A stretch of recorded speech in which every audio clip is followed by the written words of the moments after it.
Bienvenue dans Pépites de parents, le podcast qui t'accompagne à vivre ta vie de parent sereinement. Je suis Florence, coach parental et coach professionnel certifié, fondatrice de Parents Mission et maman de 3 enfants. Je te partage chaque semaine des pépites issues de mes expériences ou de celles de mes invités pour t'inspirer, t'encourager et te booster dans ta mission de parent. Bonne écoute!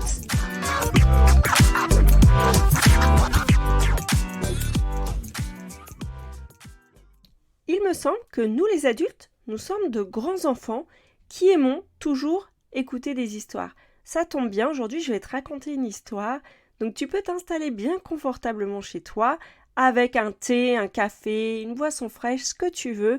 Et si tu m'écoutes dans ton trajet, en voiture, dans les transports, ou alors que tu plies du linge en ce moment, eh bien c'est ok aussi, laisse-toi conduire par cette histoire. Donc ça se passe en 1163, le roi décide de réaliser de grands travaux dans la ville de Paris. Il choisit de se rendre directement lui-même sur un de ces lieux au cœur de Paris, sur l'île de la Cité. En arrivant sur place, il aperçoit 3 tailleurs de pierre très concentrés sur leur travail. Il s'adresse au premier. « Que faites-vous, mon brave ?»« Ça ne se voit pas, je taille une pierre » répond l'homme d'un ton bourru. Le roi se tourne alors vers le deuxième tailleur de pierre. « Et vous, pouvez-vous me dire ce que vous faites ?»« Moi, monseigneur, je travaille ici pour nourrir toute ma famille. » À ce moment, le roi observe le troisième tailleur de pierre, resté en retrait de l'échange et toujours concentré sur le travail de la pierre. Prudemment, le roi s'avance vers lui et lui demande « Et vous, qu'est-ce que vous faites ?» Arrêtant de frapper la pierre, le tailleur se redresse et regarde fièrement le roi. « Moi, monseigneur, je bâtis une cathédrale. » Cette histoire, je l'ai racontée la semaine dernière lors du premier live d'ouverture de ma semaine spéciale « J'arrête de crier sur mon enfant ». Pourquoi j'ai raconté cette histoire et pourquoi aujourd'hui je vais faire le lien avec ton rôle de parent? Déjà, j'ai envie de te dire que si toi, ça t'arrive de crier sur ton enfant, te sentir dépassé et ensuite de culpabiliser, bienvenue au club, tu n'es pas tout seul. Figure-toi que sur tous les parents inscrits, ce sujet concerne de nombreux parents et qu'ils étaient inscrits du monde entier.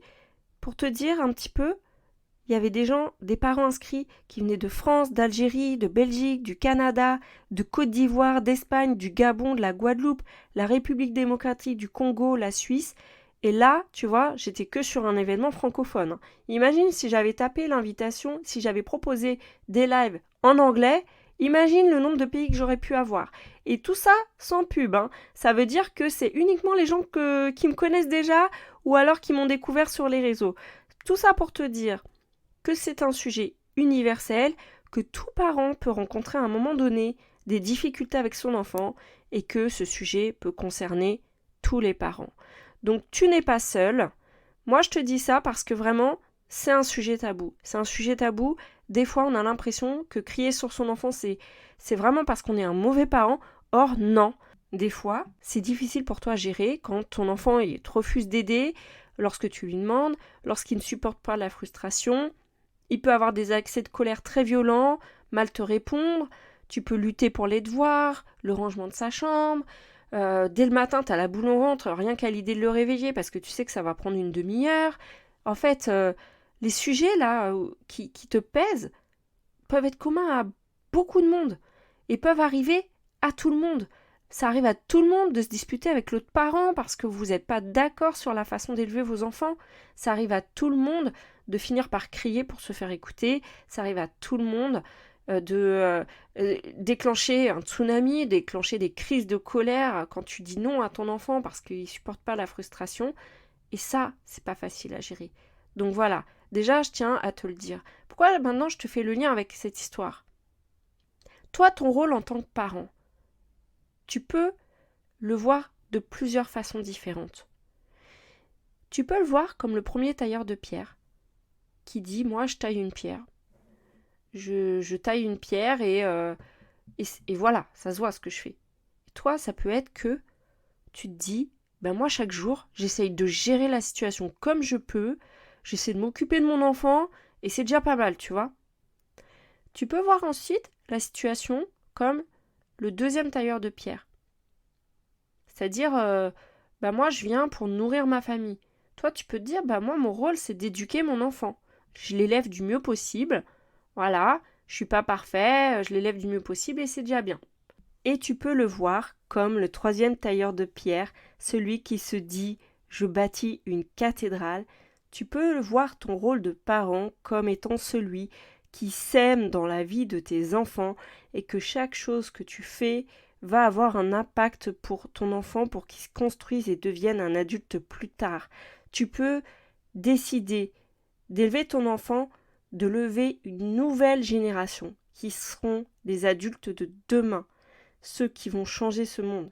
Donc tu peux te dire déjà, moi aujourd'hui je change ce monde à travers ce que je fais chaque jour dans ma vie, dans celle de mon enfant. Maintenant, ça peut être culpabilisant de te dire ça. D'ailleurs, quand t'en es pas là en fait, tu peux te dire mince, moi je suis désolée mais là en ce moment je rame quoi, je galère. Eh ben ouais, peut-être qu'en ce moment, pour toi, t'es comme ce tailleur de pierre. C'est difficile au quotidien de semer dans la vie de ton enfant. C'est difficile parce que d'ailleurs, ton enfant, il se laisse pas modeler comme tu veux. Comme une pierre, elle est dure, il faut la travailler, c'est difficile. Et œuvrer dans la vie de son enfant, c'est pas toujours facile. Donc moi, ce que j'ai envie de te dire, c'est que si aujourd'hui, là, tu te sens découragé au quotidien et que c'est dur pour toi chaque jour d'élever ton enfant, c'est dur de t'occuper de lui parce que voilà, il a des réactions difficiles à vivre, parce que toi, t'es fatigué, parce que tu t'en veux aussi d'avoir crié, parce que quand bien même ça arrive à tout le monde, eh bien, quand tu vis ça tous les jours, ça a un impact sur ta vie. Tu finis par ne plus avoir d'énergie, par être fatigué, tu finis par ne plus avoir envie de sortir avec ton enfant parce que tu as peur du regard des autres, tu finis par te bouffer dans ton couple, à te faire des reproches quotidiens, à vivre des disputes. En fait, tu finis par même ne plus t'aimer parce que tu te demandes ce que tu apportes de bon à ton enfant. Et puis, toi, t'as plus de jus, quoi. T'es juste vidé. Donc, tu vois, si aujourd'hui t'en es là, moi j'ai envie de te proposer une solution, c'est d'être accompagné. Parce que tu peux lire tous les livres que tu veux, c'est bien de les comprendre les choses. Mais si c'est dur pour toi en ce moment de te lever chaque matin et d'agir et d'avoir la force en fait de vivre toutes les situations difficiles que tu vis, que tu sais pas par quoi commencer pour résoudre tes difficultés, que malgré les livres que tu as lus, tu fais que te dire oh là là, je sais bien que je devrais faire ça, mais j'y arrive pas, franchement, là, la solution, c'est d'être accompagné. À un moment donné, c'est important pour toi de dire quelles sont les difficultés que tu vis en ce moment. C'est important pour toi d'avoir des solutions adaptées à ta situation, adaptées à qui tu es, à ta famille, à ton enfant. Parce que tu peux avoir plusieurs enfants et vivre des choses différentes aussi. Et donc là, l'accompagnement, pour moi, c'est ce qui va te permettre d'avancer vraiment sur ta situation et de retrouver le plaisir d'être parent, de retrouver la joie d'avoir des enfants, de vivre un quotidien non comme une épreuve, mais de la vivre comme ah super, aujourd'hui je vais voir mon enfant, je vais rentrer de mon travail, je vais retrouver mes enfants, d'être content, d'être heureux. Ça n'a pas de prix. Mais sauf que pour en arriver là, ça demande du temps et des efforts. Et là, c'est là que ça devient difficile.